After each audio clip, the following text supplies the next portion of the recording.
So tonight is the Q&A session. Yeah, for those who have not joined us before in the past, then sometimes I have a Q&A session. Last year was like every week on Saturday. But this time I don't think so. This time maybe 2 weeks or 3 week once. Huh? We'll see. Okay, now we start off with the Q&A, and there's a number of people devotees has sent up the question. Let me go through the question here. Okay.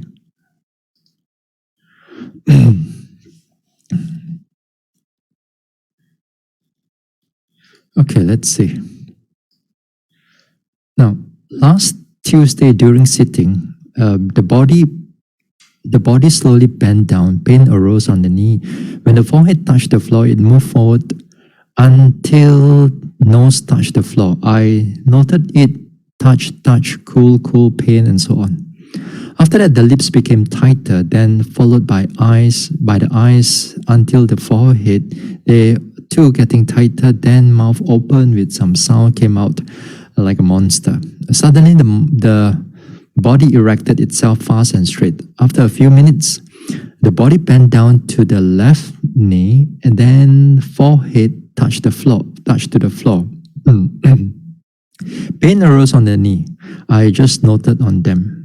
The body bent down and forward, left or right during my sitting meditation since last year, end of October until now. So I'm not sure. 1. Am I doing correctly or not? 2. If the body bent down then didn't get up, can I make intention to get it up or just noted it until time's up? Bhante, please advise. Thank you. Okay. Now,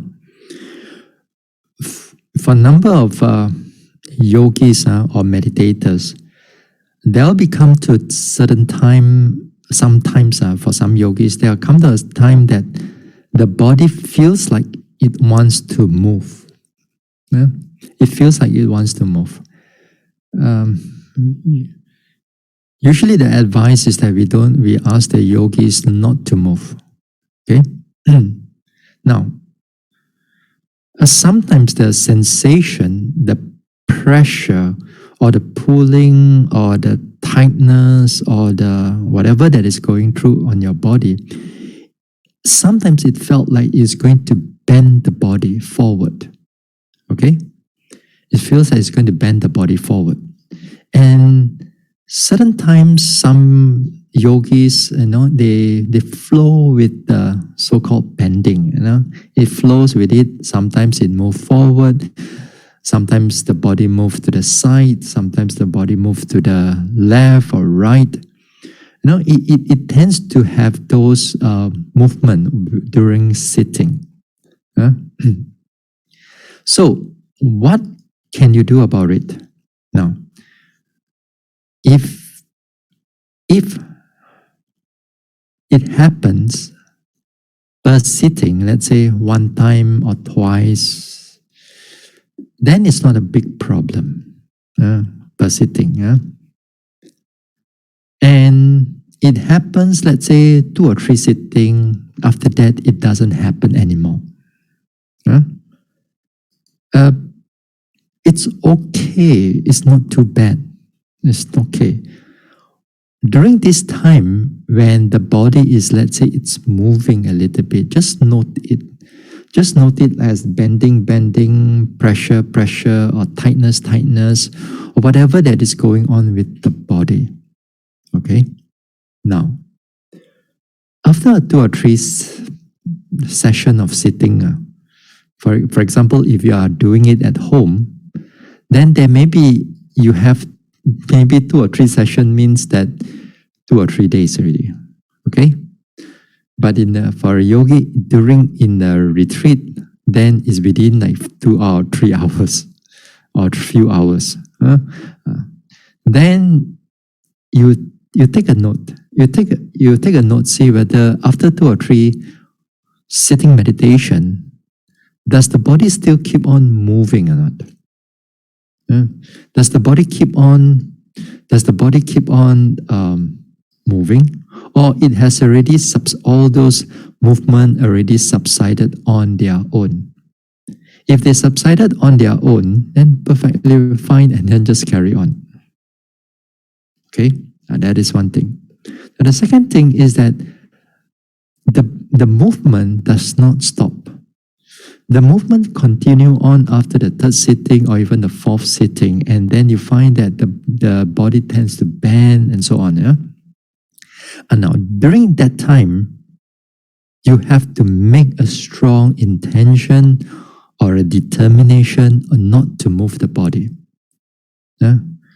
And then during that time, you will see that the pressure or the pulling of the body becomes strong, becomes as if like it's going to crack you, bend you in so many ways.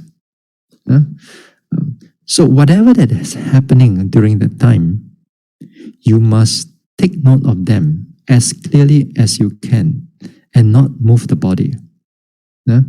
Must not move the body. So if this is a slight bend and so on, it's still not a problem. But for example, like your case, that your head is already touching the floor, and that it's a bit too much already. It's a bit too much. So if it just, as I said, it happened 1 or twice per sitting, it's not a problem. It happened 2 or 3 times, 2 or 3 sittings, it's still not a problem. But it happens more than that, after the third sitting. So make sure that you already make an intention to stop it. Now, we have to make an intention to stop this movement, because if you don't stop this movement, then on the Monday we gave the talk on the 10 imperfection of insight, right? Now, one of the imperfection is the joy, because when you start moving the body, then that is where the pain of the body you don't feel the pain of it anymore, because the body is being moved, and therefore, some yogis, the movement becomes continuous. It's not just like one time you bend down, you stop there, and then after a while you come up again, then later you come back again. Maybe that one is not so continuous. But for some yogis, the movement, it becomes continuous. Like you begin to swing to the left, right, forward, backward, and then you sit down, you keep moving already. Then that time, one of the problem is that the more that you swing the body, because it somehow it distresses the body a lot. It moves the body, it distresses the body, and then not stress, de-stress, and then you feel the body is become lighter, nice, and so on. Then that is where you begin to delight into it. When you begin to delight into it, you want it to happen more, because this time you don't see any more pain. So that can be a big problem. Then everybody look at you meditating, you ding ding dang dang, ding ding dang dang here and there, 跳档 and then you keep on swaying and left and right and so on. And now the problem is that when you sit at home, nobody look at you. You close up in your own room. You thought that is okay, but when you are in the retreat, that can be a big problem, because the swinging, the movement, everybody could able to see you. But of course, hopefully the teachers could able to help you, to stop you to this, to make sure that you don't move again. So here is that to make sure that after a few this one, and then for your case, that one is since end of October, that is too long already. So make sure that from this time onwards, make sure that you make the intention, stop the body, don't let it move. And then whatever tension, whatever pulling, you just make sure you don't take note, you take note of it. You take note of it. Now, there are certain times the body may, once in a while, there may be the body may move a little bit. So as I said, it may not be a problem. So during that time, just note it as another object, bending. Now even your head is touching the floor, then touching. Then after that, it disappears, fine. Then go back to your rising, falling, or go back to your in-breath, out-breath, or whatever that you are doing earlier on. Okay, so make sure that you don't let it too long. It can go into a lot of other problems may arise. Okay? Okay. Right. Next question. Now that's next question. I grouped them together because, it's connected to the Monday's talk. Now, according to Bhante's talk about seeing light, the colors of bright lights are nimitta. Can Bhante please clarify? Okay. Now, 1. On the imperfections of insight, vipassana upakilesa is aura light illumination. Can Bhante kindly share further how a yogi can overcome or handle this light during meditation? Number 2. Will this light continue to appear in the fourth knowledge of arising and passing away and subsequent knowledges? Okay. Number 3, thank you Bhante for sharing with us the 16 insight knowledge. It serves as a guide for a yogi to know she is in the correct path, especially for the 2 years already we can't go for retreat. 3. Next, my question, will a yogi experience this 16 insight knowledge as per sequence in Bhante's light, especially from the fourth knowledge of arising and passing away onwards? Okay. Now let's go back to the lights. For those who were not here on this Q&A on Monday, we were going through a little bit on the 10 imperfections of insight, because those imperfections of insight, they come as part of the development of vipassana meditation. All yogis will have to go through them, more or less, in one way or another, or one mode or another. Now, the first one of the 10 imperfections of insight is these lights. Now, many yogis definitely see some kind of lights and so on. They have seen some lights and so on. And some of us may see more light, some see less light, some see red light, some see blue light, some see rainbow light, some see shimmering light, some see like a mist type of lights. No. Right? So these are some of what the yogis see notice during in the vipassana meditation. Now all the 10 imperfections of insight. I don't know whether I have it here. No, wait. Let me go back to this one. To the last.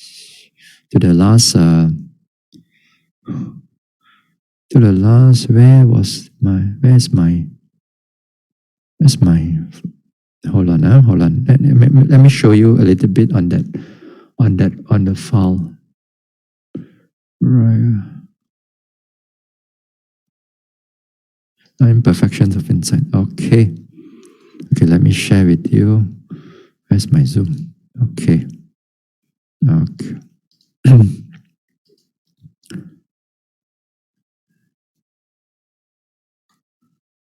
Okay, yeah. Okay, this is something that we wrote about. Now you see there's number 1 to number 10. There's 10 imperfections of insight. Number 1 to number 9, those are not the problem. It's because of number 10, you delight in 1, 2, 3, 4, 5, or 6, 7, 8, 9, 10. And then it becomes a problem. In fact, if you have 1 to 9 in your meditation, and without the number 10, actually it's very good for you. Yeah, it's very good for you. You see, if you have lights arose in your meditation, then if you are not delighted into it, you are not expecting it, you do not try to push it away, neither you want it to be more, then you notice that during that time, if you have this light or aura illumination, your mind is not sleepy at all. It's bright. So it's helpful for your meditation because it is something to help you. You see, when your mind is bright, one of the things is that the effort, mental effort, is quite strong. It's quite good. You see, notice that when you have mental effort, you don't have sleepiness. And when of the mental effort it comes, part of it is like these lights also come together with it. Some yogis experience it, some yogis don't. And some yogis, you notice that while you are noticing the object of your noting of your vipassana objects, and it's arising, passing away, changing, and so on. Sometimes you may notice that behind it, it can be quite bright. Or your mind is quite bright while the object is changing or moving and so on. And that time you notice that the mind is not sleepy at all. And it can be helpful. But don't look for it now. It will come on its own for you. Don't worry. So this is number one. So the rest, for example, like joy, it also helps you, to become, your body becomes quite easy, quite, just now earlier on, as I mentioned, there's no pain, as there's no tiredness, there's no lethargy on your during in your meditation. But the problem is that when you get attached to it, that becomes a big problem. As I said, one of the problem of attachment to it, that the body starts to become moving and you swing and so on. Sometimes some people, they don't sway, but they sit down there, they still start smiling. They're still laughing for no reason, and then everybody, because the whole place is silent. Then suddenly you hear some people, some yogis laughing. So this is one of the it can be a problem. So again, bliss, happiness, resolution, and so on, those are really helpful for your vipassana development. But if you are not careful, that is where the delight, the attachment, other words, the craving comes together with it. And during that talk, I mentioned that now also, if you crave for it and you look for this type of things again and again, then from craving it springs to pride, it springs to conceit. From tanha becomes mana. Mana means you think that you are a great yogi. You think that you are better than others because you see the light. Others don't see the light. Because you can able to move the body, others cannot be able to move the body. You think that you can able to note your object very well. You can able to notice every object. You feel that you are a great yogi, and you compare to other people. You look left, you look right. You see other people keep on bending, sleepy, and so on. You think you're holy already. You're bright now, you think you're a great yogi. And then from there on, for some of this, if you are not careful, it springs up, becomes wrong view.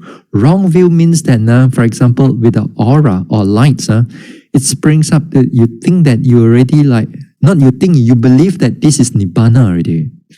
You believe that this is Nibbana or this is jhana. If you are doing samatha meditation, there's also samatha upakilesa too, not just insight only. So when it becomes a problem, like wrong view, that you believe that this light is Nibbana, then you are overestimating your meditation practice, and then of course your pride and your conceit becomes even more stronger. And with that wrong view, of course, it's going to have a lot of negative, unwholesome mental karma is going to arise because it's a wrong view. So these things can wreak havoc if you don't cut it right from the beginning. So as I said, 1 to 9, they are not the problem. It's the number 10 that when they become a problem, then yes. Okay. Now we go back to the question again. Okay. So Hey, stop share. Wait. Go back here again, share. Hey, sorry. Stop sharing, sorry, huh? Wait. Go back to my Q&A, okay.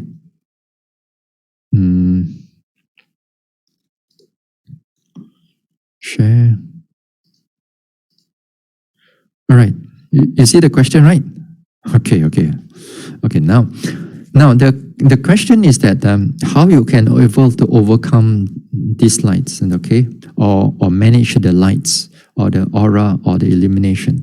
Now here is that first of all, when the light arises or the aura arises, sometimes you feel that the aura is feel like in the whole body, not just in the mind, but it kind of enveloping the whole body. And so sometimes not only just aura comes in, it comes together with the joy, it comes together with the pleasant feelings. Both of them can come together. It enhances your the feeling, when you are meditating. So during this time, what should you do? First is that you must not think that you are doing wrong. You are not doing wrong yet. These are, as I said, natural byproduct of a good meditation. In fact, if you don't meditate, you don't have all the joy and bliss and so on. No. This comes together with the meditation. So if you what you should do during this time is that you must not expect it to come, because expectation means delighting is there, craving is there. You must not want it to go away either. Okay? Don't reject it. If you reject it, you don't like it, that means behind it is already some degree of aversion. That means mind also has some degree of defilements. So when the lights arises, then you're aware of the lights. Now there are two things what you can do. Is the light prominent enough at this time? Now, if the light is prominent, then go to the light, and then this time start noting. Seeing, or lights, or aura. And when you notice that, when it's prominent and it stays for some time, now take a look at how it changes. Sometimes the aura becomes small, becomes less. Sometimes it can move a little bit to the body. Sometimes as if come back to the mind. Sometimes it expanded. Sometimes it contracted. Sometimes it become one pinpoint. Sometimes it disappear. If it disappear, it's not clear anymore. Then back to whatever your main object, your rising, falling, or your in-breath, out-breath, or whatever that you are doing. So during this time, if the object is prominent, if that aura is prominent, pay attention to it. See how it disappears. Sometimes it doesn't disappear. If it stays there for some time, then you find that it's not so, there's nothing much changing. Sometimes the light is just there only, and no activity, nothing, just there. Okay, after you notice some time, then bring back to your rising and falling again. Because if you stay there for too long and you don't start to note your object, then your mind your energy, your mindfulness starts to going to drop. When you start dropping, that means the craving, the desire, the unwholesome state of mind will start going to come up if you're not careful. So the next thing is that if you see the lights, and then another object is more prominent. That means when you notice the rising and falling, or you notice some states of mind rising, passing away, and then you notice that beside it, the lights are there. And if it's not so prominent, if you know that it's there, if it's not so prominent, then just keep on noticing whatever that you are noting. Then it's perfectly all right. So these things, they change, they interchange. Sometimes for some yogis, the lights maybe become brighter, then it dim again, then another object become prominent. It just come and go. So until all the lights And then it kind of disappear, and then you just carry on with your job. Sometimes it doesn't disappear for the whole sitting, the next sitting, and the next sitting. Get used to it. As long as you don't attach to it, as long as you don't go and interpret it that this is something great, or this is some insight knowledge, or this is some nibbana and this and that, but then okay. If you don't go and interpret it so much. Now, a lot of us, sometimes we do not know about the development of the insight, and sometimes I know yogis tend to sit together, talk about their meditation insights and so on. Oh, I know that time I go retreat. Oh, I see this light, that light, red color, blue color, and then the rest of the other friends are sitting around it. Wow, so good. Then the other person, and I go to the retreat also. I want to go and meditate. I want to go and see the light. The blind leads the blind and all these things. And then these things, a lot of things happen during, you just be careful when these things happen. So all, as I said, all because of that craving. He wants to attach to it. So this is how you handle it. So you make sure that you don't attach to those things. They are part of the vipassana thing. Will the light continue to appear in the fourth knowledge of arising and passing away? Now, this light, as I said, this is not a wholesome or unwholesome thing. It's just a natural process of the mind. It can even come for the Arahant also. Arahant also can experience bright lights also. But the Arahant doesn't attach to them. Even your any above fourth knowledge doesn't mean that it doesn't come. It still come. But if you're a Puthujjana, although you pass the fourth knowledge of arising and passing away, which is good, yes. But remember that that particular attachment for these type of things, still latent in you. Still latent in you. So be careful. Although you may not attach to it so much as before the fourth knowledge. Before that, there can be a lot of attachment towards these type of things. So after that, usually you don't have it. Not to say you don't have it, you don't attach to it, because the other objects are much more prominent than the lights. But nevertheless, it may still spring up here and there. Until one is sotapanna, then one does not affected by all this imperfection anymore. Okay. The next thing is that will yogi experience extended per sequence as well? No. This one, the 16 insight knowledge, for many yogis, they are not clear about them. Although they may be theoretically clear, that means they know all their insight by heart, because they have gone through so many talks already in the past.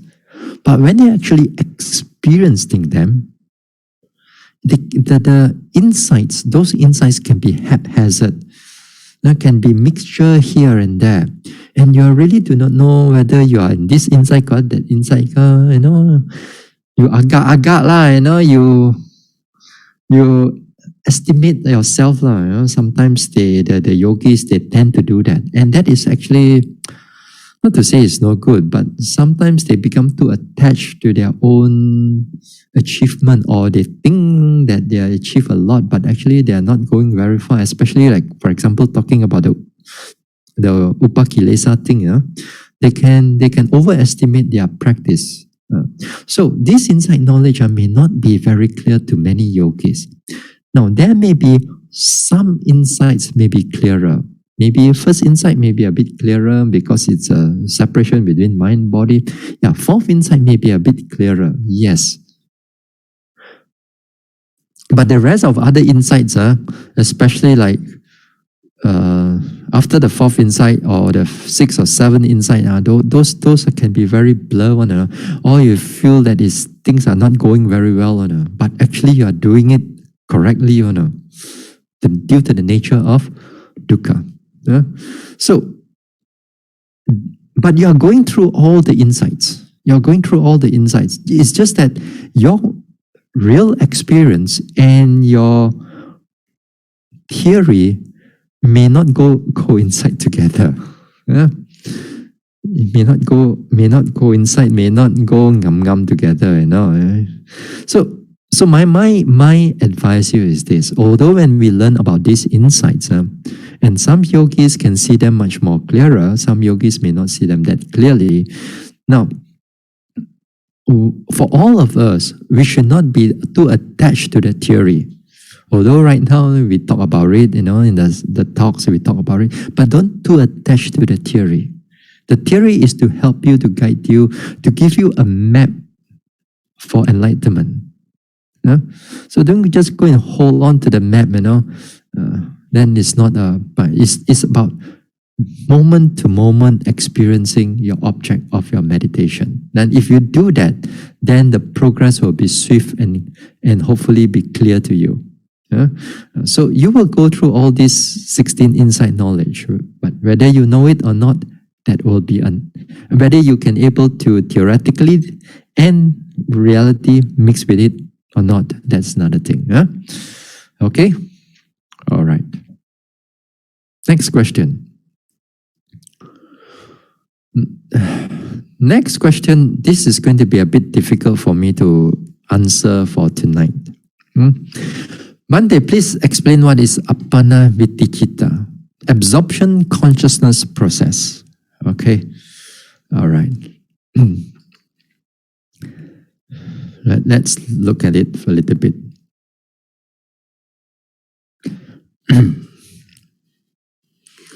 Now, absorption process, a mental process, here it can be divided into two parts. When you experience Nibbana or realizing Nibbana, that's Lokuttara supramundane, or there is one called the jhana, which is the mundane. So the Nibbana, you have to go through the vipassana. The jhana, you have to go through the samatha. All right? Now, what happened during the time when you experience Nibbana or when you experiencing jhana? Now, I wasn't able to go through all this, each and different consciousness, because let me give you something first. Now, if you want to look into where I gave these talks, now here are I explain much more than what I can able to explain here for tonight, because it's going to be a lot. Now, during that time last year, more than 1 year already. Oh, this is 31st March. Oh, 31st March is, going to be a year. Now, last year when I talk about the Four Noble Truths, it's not just any Four Noble Truths. I go through a lot within the Four Noble Truths. Now, in the cessation of dukkha, the third Noble Truth, I talk about the path of purification. And during the path of purification, part 1, 2, and 3, this one I connected to when a person or when a yogi experiences Nibbana. How does a yogi enters Nibbana? What are the consciousness that you go through when you enter and you realize Nibbana? And then later part, how when you come out from it, what happened to the yogi again? Before, during, and after. Okay?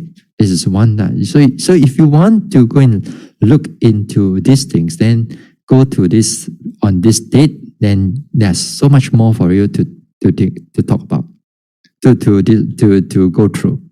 Now on the 31st of March, later part on that last year, now this one, the path leading to the cessation of dukkha. Now here, a yogi's approach on different kinds of samatha meditation and its jhana. We talk about more or less the 40 types of samatha meditation. We briefly go through that time. And then also, I talk about how the absorption process comes in. What are the consciousness that one go through? Then one experiences the jhana. Okay?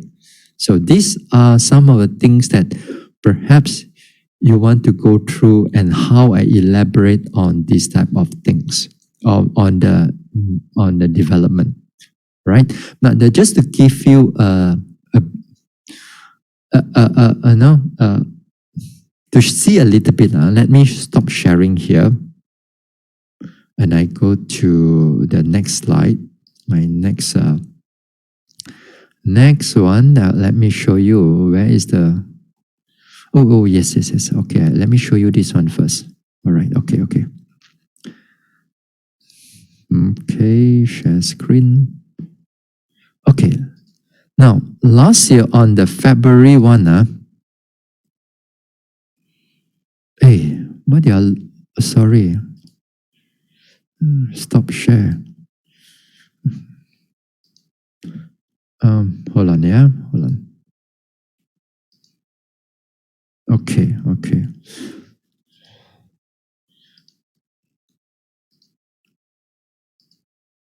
All right. Can you see purification practice? Can what do you all see, actually?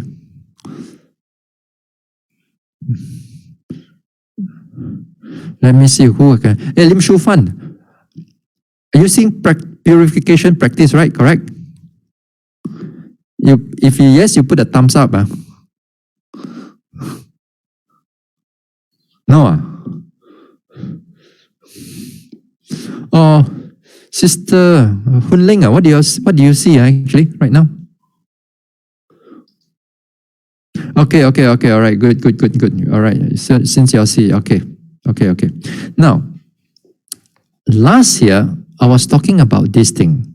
Yeah? Purification. What do we mean by a purification, and how does those things are connected to the 16 insight knowledge? All right. This purification here at the Majjhima 24 Ratta Vinita Sutta, they explain the sutta, but in the commentary, they explain it further into different insight. And all these different insight, sometimes people thought that all these are just commentary, but actually all these things are connected back to the sutta. All right. Now, here this one, I expanded it more again further into the 18 principle insight. Right? Now the 18 principle insight is where, for example, let's say knowledge of discerning of mind and matter. In the knowledge of discerning of mind and matter, there are several insight inside it. There are several contemplation or several types of noting within just the first knowledge of the insight knowledge. So it's how we can expand the insight and to look into it in a many different ways. So this year, I talked about it last year. Yeah? Why is it called vision? What is path and not path? What is called a vision of the way? Those things I mentioned about it last year. Now, one of the things also I mentioned is that this one is the Appana Vitti, Appana Vitti Chitta. All these things are like you see a VA, MPR, ACC, NCHP. Now, these are all the one consciousness after another consciousness that come and go in a stream, like in a stream like that, for example. When we look at it like in the stream, at the end of that enlightenment stream, then there will be path consciousness and two fruition consciousness. So that's why you call Magga and Phala. Okay? So the Magga and Phala sits at the end of that process, of that mental process. Now this mental process, I talk about it in the talk, but I wouldn't have the time to go through it. Okay? So this one is that like you have average faculty and a keen faculty. This one doesn't matter. What matter is that this, how we can able to reach to the path and fruition also. So even we talk about in the Dhamma talk also, we talk about What happened before the V and A? Can you all see the V and A? Vibrating bhavanga, arresting bhavanga. What happened before that? Now, that is where what we call the triple gateway to liberation happens during that time. And then what a yogi will go through those things. And then after that, when you mature, this stream of consciousness arise and pass away, a special stream of consciousness arise, pass away, and then you see Nibbana. Okay, this is what I talked about last year for 3 talks. Yeah? So if you have the time, go and go through it if you want to. Okay, now we're going to go through another, this one, for this subject. Okay, stop share. All right, let me share with you another one. Okay. Okay. Hey. Wait.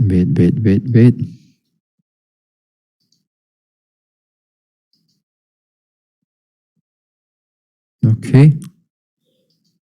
All right. Let me see. Let me go back to the screen sharing. Okay. Hey, how come it didn't come out? Wait. Okay, you have to go here.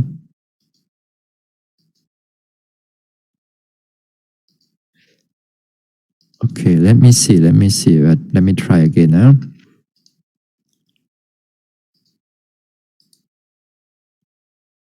Hey, it doesn't want to come out. Oh, fun, this one.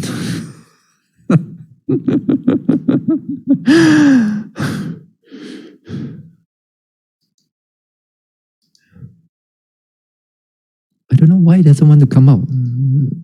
There's another this one I want to show you.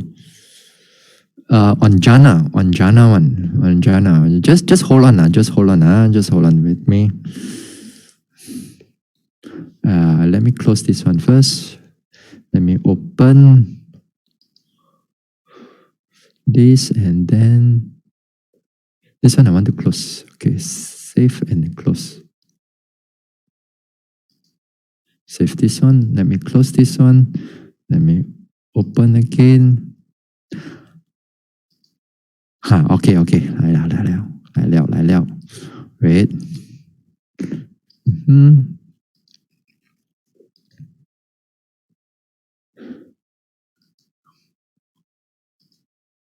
Hey. Now where's my... Now where is my... yeah, now it come back. Yes. Can you all see right now? Insight leading and samatha jhana. Okay? Okay, good. Okay, all right, good. Can you see? You see here, just now we were talking about the earlier one, insight leading to emergence. And then here is the samatha jhana absorption process. It's something quite similar. It goes through a process, and then at the end there is a single jhana consciousness. It's a single jhana consciousness when you first time achieve it. Okay, so the green color one is the for a nibbana, and then the bottom one is for the jhana. Okay, now this is quite tedious for us to go through it because it's going to take a lot of time. I don't think I'd have the time for this one. So anyway, this talk was given on this one, as I talk about the samatha part. That one is on the 31st of March. Okay. Now here I talk about a little bit on other. I taken out from this Bhikkhu Bodhi's compendium of what? Abhidhamma Sangaha. Yeah. Then we talk about what type of jhana they have, what type of development, what type of everything. They got the 40 subject of meditation. So anyway, you want to go through those things, then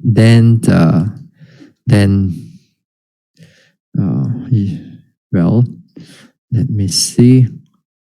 Okay, exit.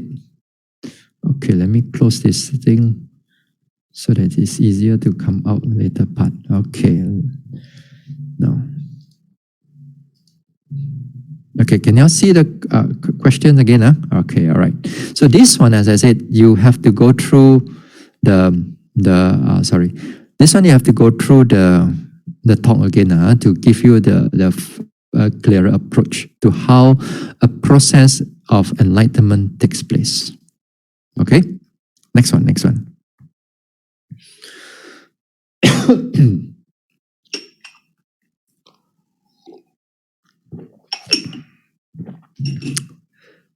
One, is it possible to go into samatha jhana during vipassana meditation retreat? How do you know if you are experiencing jhana? Okay, all right. The answer is no. The answer is no. But how will it be? Yeah? Now, some people think yes one, Some people, I don't know. There are quite many of them. They think that like the Hokkien says, bo hu hai mun ho, You know what I mean?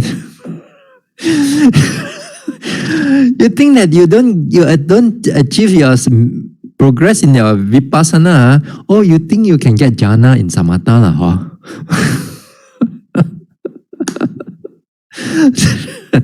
There's no way. No way. Yeah? Now, let me stop this one. Now, when you are doing vipassana meditation, okay? When you're developing vipassana meditation, you are looking into mental and physical processes, and you note them again and again, repeatedly noting again and again. You notice them, you notice the pain, you notice everything, and so on and so forth. Okay? So with those things, if your mindfulness and your clarity of mind, your concentration, all those are fine-tuned towards vipassana development. So don't think that you're going to have anything to do with samatha. If your mindfulness is alert and clear, all right? So this is one thing. You don't expect you plant a mango seed, suddenly you get apple coming out, You won't do that. When you develop that mind, the vipassana mind, we develop it after a while in such a way that the mental habits of noting to see things changing again and again, arising and passing away, therefore, it will be inclined towards that path. And therefore, at the end, if you develop it well and matured, then you're able to realize Nibbana. Now, there's no, in the meantime, there's no like jhana and so on. Unless you drop off the vipassana, you want to go into samatha, that is a different thing. But if you're continuously in vipassana, then you weren't able to do that. Okay. That is quite ideal part of the yogi. But more often than not, what a yogi will go through is that the noting mind especially, is not always stable. That is to say, when it's not stable, that means especially when the mindfulness drops or the concentration drops or those noting mind becomes weak, other words, then there will be like defilements coming in, hindrances coming in, or even the 10 imperfections of insight that it may comes in, and then you can attach to them, those things. All right? So it is because that more often than not, as I said, the quality of the noting drops. Now, when the quality of that noting, when it drops, the object of the vipassana becomes not clear to you. That means Other words, earlier on you can see this rising, falling, in breath, out breath, quite clear, and they are continuous and so on. Fine. But when it drops, all these changes and so on become blur and then not clear. Sometimes your sloth and torpor comes in. But sometimes it's that you're just being peaceful inside there. Earlier on, your so-called vipassana objects are changing, but now it becomes quite calm. And say this type of calm is sometimes it's part of like your passaddhi, your tranquility. Just now we talked about the imperfection of insight. Now this time the passaddhi, the calmness, becomes a prominent object. And because it's calm, you don't put effort in noting it. You're just rest. The mind just rests inside there. Then when the mind just rests inside there, you're not noting your object anymore. You're just being there only. And that is a very pleasant feeling. It's the experience, it's very enriching and very nice and so on. But it's all being pulled by that craving. You are just being pulled by that craving only, and you are not aware of it. And because of that, sometimes yogi thinks that they know that there's not nibbana, may still far away, but they perceive those things as jhana because it's pleasant. And they perceive those things as something very pleasant, very jhana. And they thought that from from vipassana meditation, they meditate, then they can go into samatha jhana. No? So this is one of the problem. This is one of the problem that yogi misunderstood the whole mental development. And it can be a problem. The problem can grow bigger when they start to teach others about all these stuff. Things you do all this vipassana, you get samatha jhana. All kinds of things So these are not samatha jhana. It's just imperfections of insight only. So when you do vipassana, you cannot end up in samatha.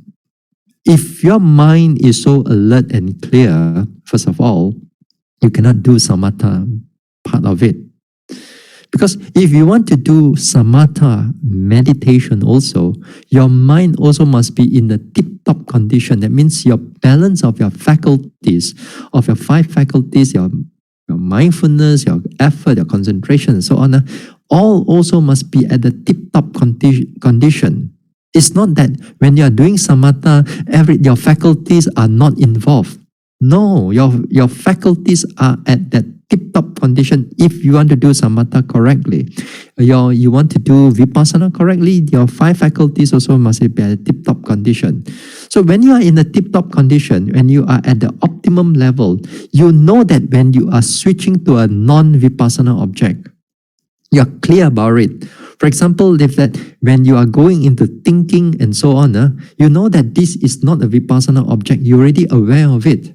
How could you just suddenly from a vipassana, when your mind is alert, then you change to a samatha thing? It's impossible.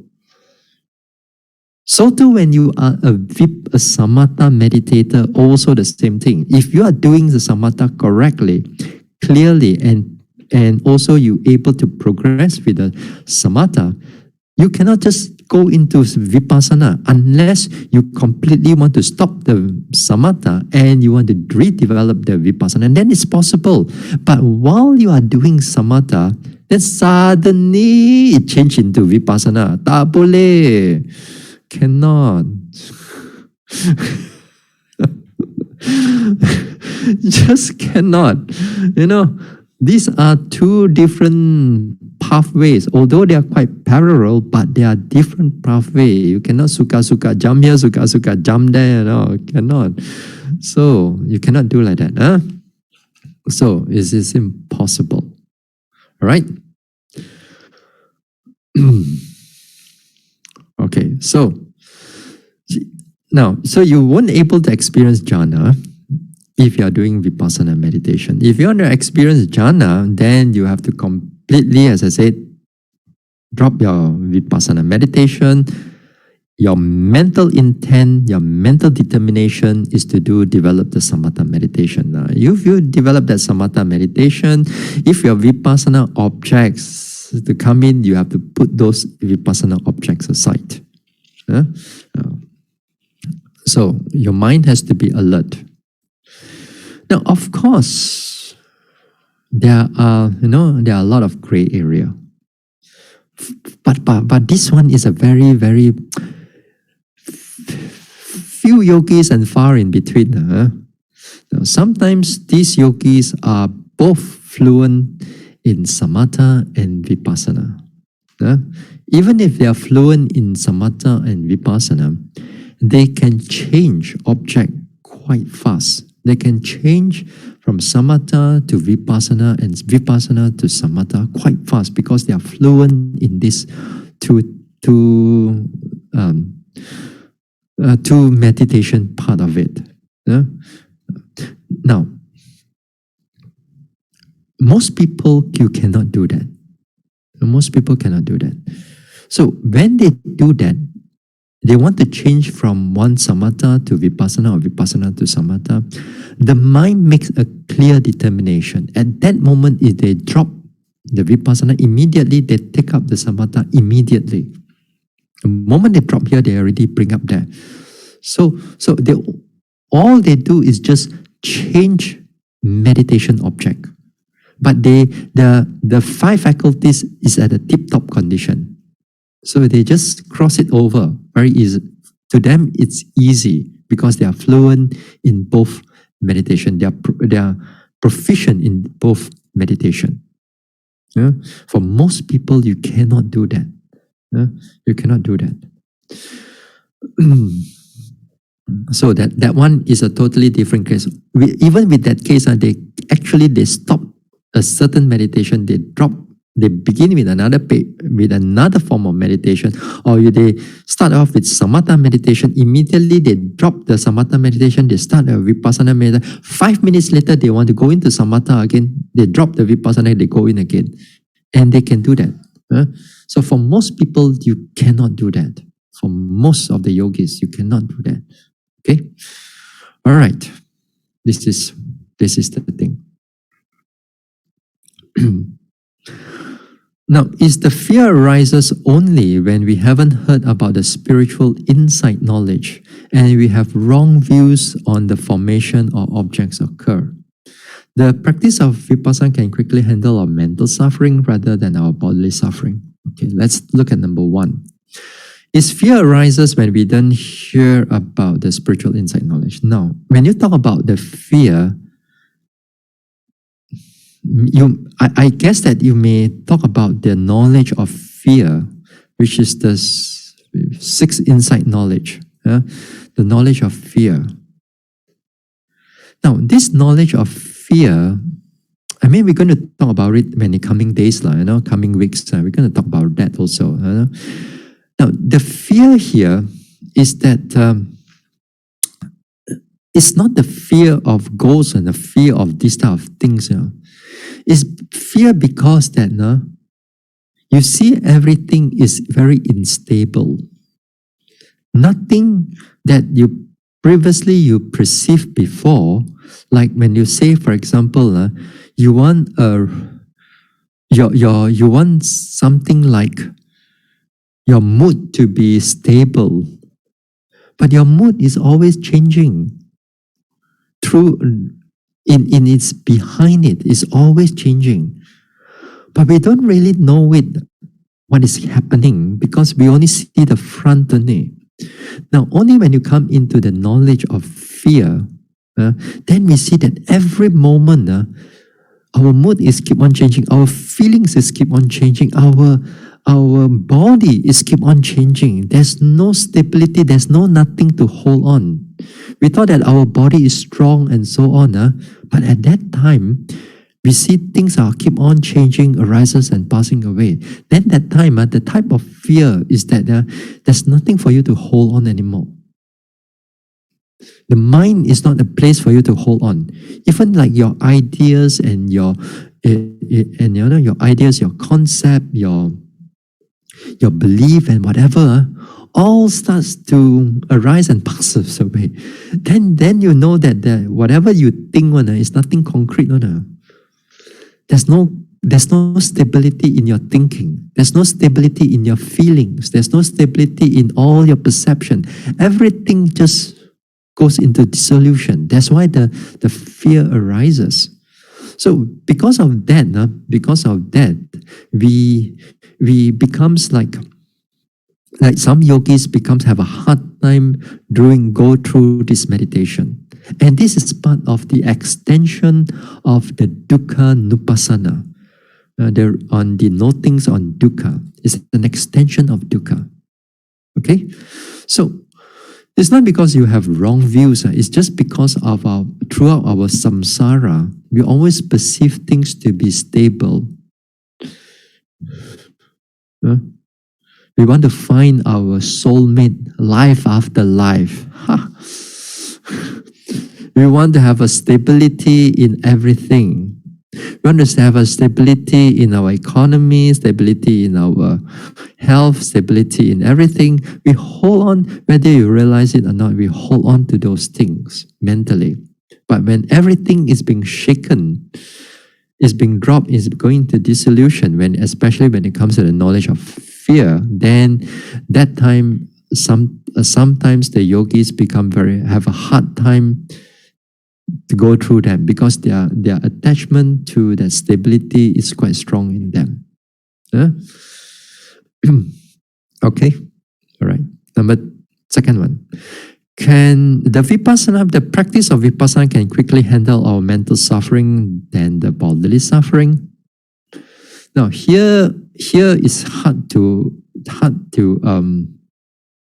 answer your question. Perhaps I may answer it in this way. If you are talking about the extreme type of mental suffering, extreme type over here, let me put it as like you're going through anxiety, or you're going through a depression, or you're going through some kind of grief and a difficult time, your mental health is being affected right now. Actually, mental suffering, So you are going through an extreme form of mental suffering. Now, when you're going through an extreme form of mental suffering, I do not recommend you to go and practice vipassana or any form of intensive form of meditation. You may do some very light form of meditation, more like mindfulness practice rather than a vipassana practice. Sometimes this mindfulness thing can be helpful, but you're not going deeper into noting this, noting that, noting pain, noting this. You don't go into that. If you go into that, it may enhance the suffering even more difficult. When you look at vipassana development, it's like as if you're carrying weight. If your arm is already broken, how do you expect somebody going to carry the weight further? You're going to have a more problem. So mental suffering also, extreme mental suffering, we don't recommend them to do vipassana. So if you're having depression and you ask me to teach you, I cannot do that. This is not my area. So this is the area of a very soft, gentle, and sometimes you also need somebody to guide you, even you're doing this, because you are going into the mind. There's some degree of injury. Mental injury is happening inside there. So you need some very light type of meditation, to help you to overcome the suffering. Now, if you have just normal everyday suffering or mental suffering, like you have a little bit of anger here and there, you go to work, you got stress, you got a family, got a bit of stress here and there, and then still you can able to do vipassana. You still can do vipassana meditation. That is not big a problem. You got to have some greed issue. You have some anger issue. Sometimes this vipassana can quickly actually overcome the problem. But for some people, it may take some time. So different people, again, have a different tendency of the development. Huh? So it's not so easy just to suddenly turn into a new leaf, You're completely this one. Vipassana is not a cure-all thing. It's just a cure your defilements only. Now, bodily suffering on the Vipassana level, that again is even slower. A lot of times, sometimes we thought that we go through a Vipassana thing, and we can able to cure our cancer and all that thing. Although there are a few here and there, also actually far in between, that some yogis, they thought that Vipassana helps them. Because like in Dhamma therapy written by Mahasi Sayadaw, there's a number of cases are there. But there are only a number of cases, but imagine we got millions of, maybe got yogis or millions of meditators. How many of us able to cure our bodily suffering? So it may not be so fast, but at least it can help you to have a stable mental state, for you to able to accept all the different types of bodily suffering that you're going to go through. Rather than reject it, rather than get angry about it, then the mental acceptance is so much more there. And therefore, at least the Buddha says, you only have one arrow shooting at you only. Yeah? The one arrow is only to shoot your body only, not the second arrow doesn't shoot the mind. There's one sutta, I forgot what is the sutta. So when your mind is well developed, then you can handle the bodily suffering better. And if you have a mental suffering, you can overcome the mental suffering much more quicker than the bodily suffering. But if you have an extreme one, as I said, if you have a strong mental suffering, then it's not easy. If you have like cancer in the bodily suffering and so on, it's also not that easy. Yeah? Don't expect that Vipassana is a cure-all thing. Talking about, since we are in this, I've met with yogis of the past, once or a while, twice. They come and practice Vipassana, and they're going through certain certain cancer, And then after that, after some time, they overcome their cancer. And good. Good for them. I mean, we're happy for them. But then, Vipassana also stopped there. No more. Because they use the Vipassana is just to overcome that bodily suffering. It's not to overcome all the defilements and realization of Nibbana. No, they're not they don't want that. And many people do that. Wrong objective. Wrong objective.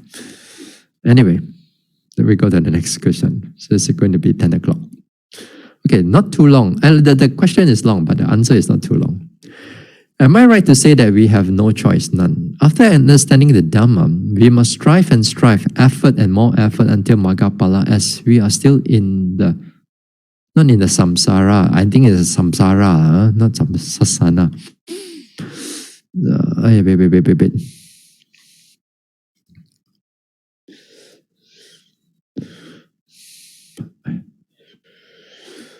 Everything else is really unimportant. We have to let go of all sensual delights and increase our threshold of suffering to face and take all the inevitable suffering, however painful. We have to develop come what may and die attitude. If we hang on in samsara, we actually will suffer more and worse. The unending sufferings. We have to suffer to end suffering. So ideally, we have to increase our adhitthana, resolve, determination, etc. and never quit, however painful and long. This is the path of the wise and noble. But we are on a different and varying levels of wisdom and capabilities. This is a very difficult and long journey.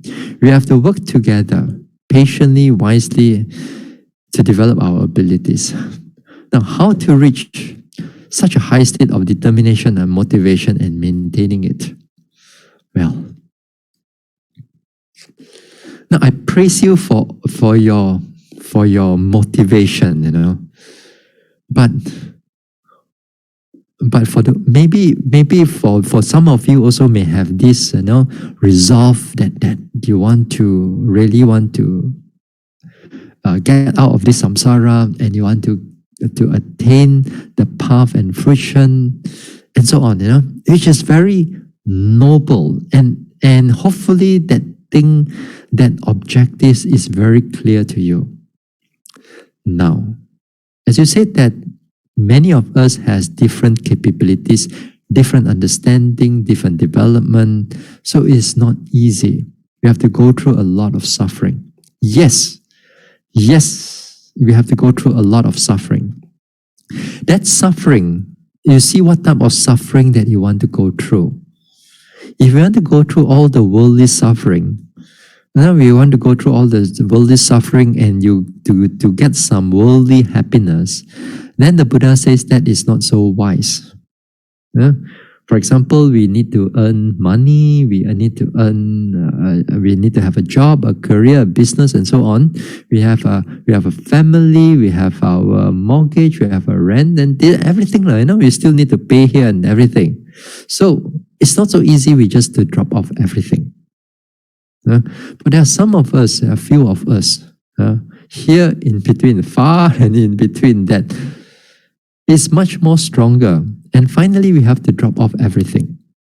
Have to drop off everything. When you drop off everything, you go for that one goal. And all your other goals, you put everything aside. Worldliness, worldly things, and so on. You put everything all aside. In other words, come and join me.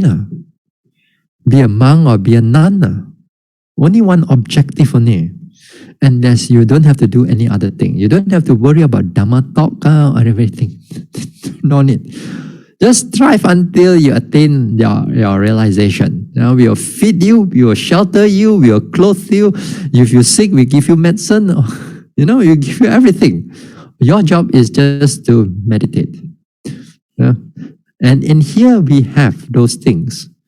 We have meditation centers. We have you go to Burma, there are meditation centers. You go in Penang, we have MBMC. You go to KKP, we have